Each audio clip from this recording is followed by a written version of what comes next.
नमस्कार, सिटी पर स्वागत है आपका। मैं हूं आपके साथ सुहानी मलिक।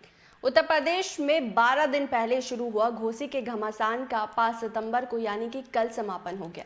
छुटपुट बहस, तमाम आरोप प्रत्यारोप के बीच संपन्न हुए मतदान के बाद अब हार जीत की गुणागणित तेज हो गई है। ईवीएम में कैद हुई प्रत्याशियों की किस्मत का फैसला अब 8 सितंबर को होगा। सपा छोड़कर बीजेपी में आए दारा सिंह चौहान और सपा प्रत्याशी सुधाकर सिंह के बीच कड़ा मुकाबला माना जा रहा है। घोसी उपचुनाव में कुल 50% वोटिंग हुई, जो पिछले चुनाव 2022 से 8% कम रही। पिछले चुनावों की बात करें तब वोटिंग प्रतिशत 58 था और तब वोटिंग ज़्यादा हुई थी, यानी ऐसा भी कहा जा सकता है कि पिछली बार के करीब 40,000 वोटर्स इस बार पोलिंग बूथ नहीं पहुंचे। इस कम वोटिंग ने दोनों ही प्रत्याशियों की चिंता बढ़ा दी है। हालांकि राजनीतिक जानकारों का मानना है कि इस उपचुनाव में मायावती यानी बसपा का 54,000 वोटर निर्णायक भूमिका में है।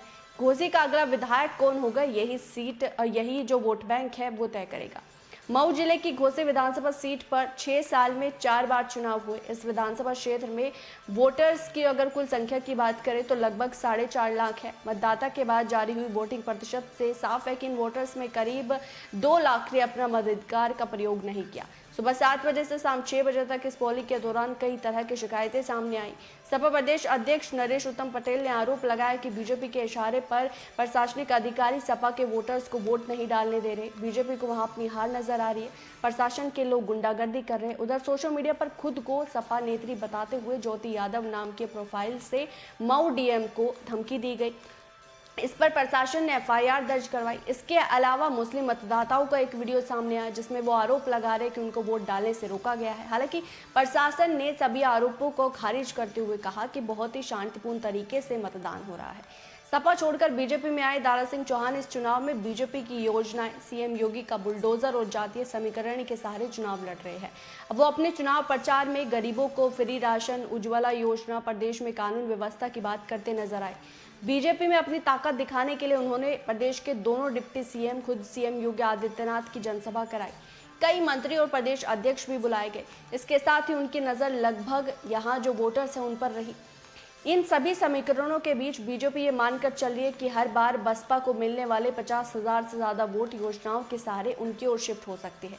यदि ये वोट बैंक शिफ्ट होता है तो दारा सिंह चौहान बाजी मार सकते हैं। साल 2022 में पहली बार विधानसभा चुनाव लड़ने वाले दारा सिंह चौहान समाजवादी पार्टी से जीते थे। उनके बाद अब उन्होंने वो बीजेपी में ज्वाइन हो गए और उस समय दलित, मुस्लिम और यादव का सपोर्ट उन्हें मिला था। बड़ी बात यह है कि उस समय सुभाषपा प्रमुख ओम प्रकाश राजभर भी समाजवादी पार्टी के साथ गठबंधन में थे। उन्होंने दारा सिंह चौहान को जिताने के लिए एड़ी चोटी का जोर लगाया था। दारा सिंह को इसका लाभ भी मिला। इस बार दारा सिंह और राजभर दोनों ही बीजेपी में वापस आ गए। राजभर इस पर भी जोर लगा रहे कि लेकिन यादव और मुस्लिम वोटर्स दारा सिंह से छिटकता दिखाई दे रहा है। हालांकि दलित, निषाद, राजभर वोट बैंक का सपोर्ट मिलता दिखाई दिया। सुभाषपा प्रमुख ओम प्रकाश राजभर ने तो घोसी में डेरा डाल रखा था, लेकिन दल बदलने का विरोध दारा सिंह को देखना पड़ रहा है। घोसी में मायावती का अच्छा वोट बैंक है और पिछले यानी कि 4 चुनावों में 2012 से लेकर 2022 तक बीएसपी को यहां 50,000 से 80,000 वोट मिले। 2012 में बसपा से फांगू सिंह चौहान को लगभग 58,000 वोट यहां मिले थे। राजनीतिक जानकारों की माने तो जो पार्टी दलित वोट बैंक को अपनी ओर आकर्षित कर लेगी, अब की बार घोसी का चुनाव मैदान उसी के नाम होगा। घोसी उपचुनाव की हालत भी आजम खां के गढ़ माने जाने वाले रामपुर या स्वार जैसी बनती दिखाई देगी या फिर बैनपुरी और खतौली की तरह यहाँ जो सपा है, सपा गठबंधन, वो अपना परचम लहराने में कामयाब होगा। बहरहाल इस रिपोर्ट पर आपकी क्या राय है, आप क्या समझते हैं, वो जरूर कमेंट बॉक्स में बताएगा। मेरे साथ फिलहाल इतना ही, मुझे दीजिए इजाजत। नमस्कार।